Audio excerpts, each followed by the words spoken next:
Thanks for joining us on What Matters This Week. I'm Lauren Maloney. With us this Sunday is Specialist Kyle Aines and Lance Corporal John Turner. Appreciate you gentlemen very much for being here. Thank you for having us. We, of course, are filming this just a couple of days ahead of time, but it's Sunday. We have Veterans Day coming up, and today there are several Veterans Day town halls, basically, bridging the gap.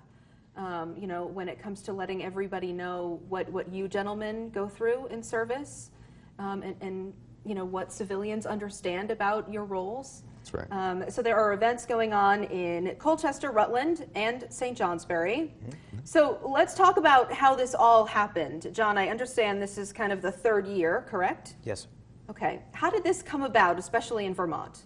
So the event coordinator, Kristen Eaton, she had attended one of the first town halls down in Massachusetts that was led by Representative Seth Moulton, and that was based off of Sebastian Younger, who was an embedded reporter in Afghanistan and other parts of the country that had hostile circumstances. And so she was inspired based off of the impact that it had on the community, but then also the veteran who had the opportunity to share their story.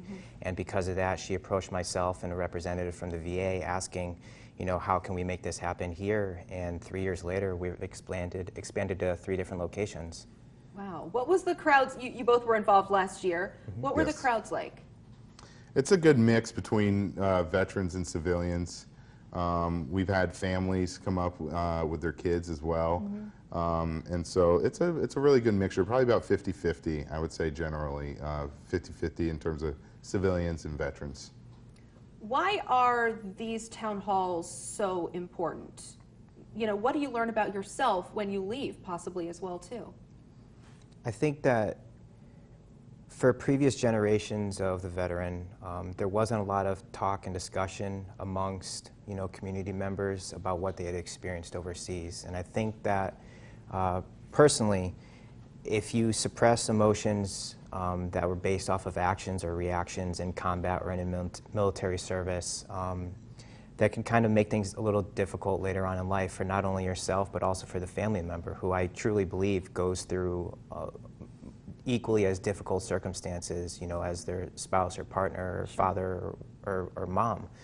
And so with as many veterans and service members as we've had go through Iraq and Afghanistan in the last 18 years, there's a substantial number of veterans who might feel as though there's a community that doesn't understand them.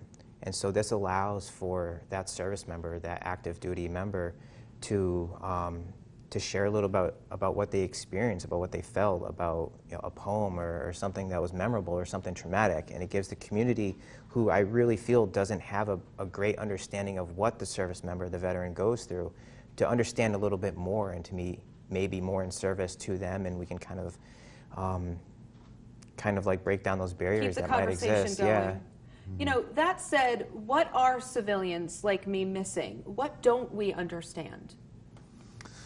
I think a lot of times it's hard for veterans to talk about their experiences, and it's hard for community members to know the questions to ask. Yeah. And when that happens, there's a disconnect between what it means to serve.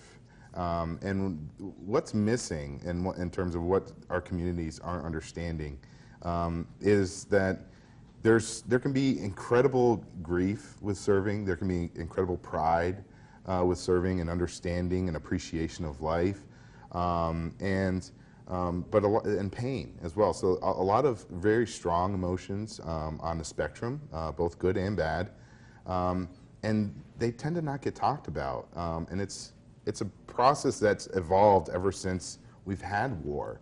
That men aren't going to talk about this. We can get through it on our own and not be vulnerable.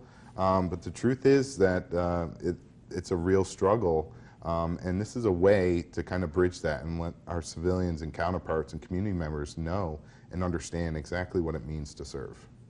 And I think that another part of that too is that, not in all instances, but in several, when a veteran comes home from deployment or they get out of service, they act differently, and that's just the inherent nature of any kind of service where trauma might be involved. And so I think for moments like this, it lets the family member know that the behaviors and the emotions,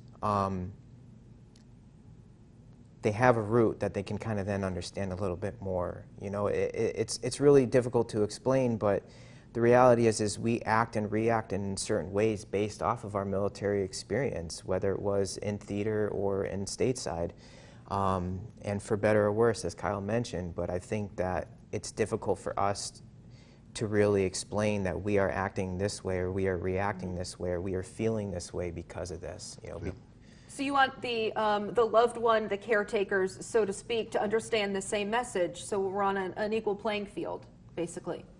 Yeah, and not just the loved ones, those connected to veterans or active military members, but those that aren't. You know, I consider this as much a civic duty as voting for our civilian counterparts, to understand what it means to serve and what our veterans and active military members go through, and that we need to know and understand this as a community if we're the ones that are expecting them to put their lives on the line. Yeah.